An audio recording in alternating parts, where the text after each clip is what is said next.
Hi guys! So this time is magtitinda tayo ng halo-halo shake. So tamang-tama to ngayon na tag-init.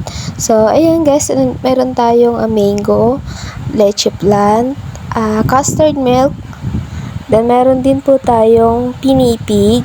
So ayan, then ubi halaya, ayan, and then meron red mongo, then sweet beans na white. So, nakalimutan ko ano name. Then, meron din tayong gulaman, so jelly, saging, then sagu, and ayan.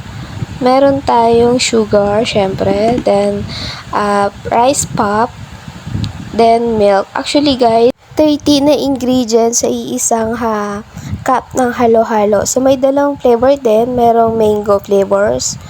And then, meron din tayong ubi flavor. So, ayan din, mango graham shake.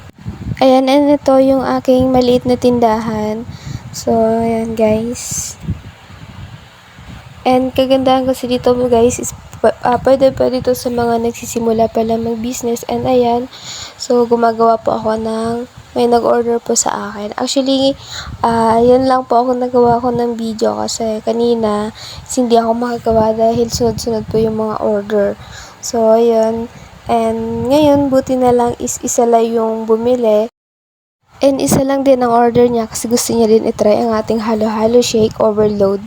And ayan guys, sa mga may papayo ko lang din sa mga nagbabalak ng mag-business. So, wag po tayong matakot sumubok. Kasi hindi naman po natin malalaman kung para ba talaga sa atin o hindi. So, try lang ng try. And ayan, so natuwa din sa akin si nanay na bumili kasi madami daw yung mga sangkap. Sa mga nagbabalak din po mag-business, try na din po kayo. Malay nyo po, mag-click din po yung business na binabalak nyo. And malay nyo, ito na yung pagkasagutan sa ating kahirapan. Charing! So, yun lang guys. Happy business day. God bless!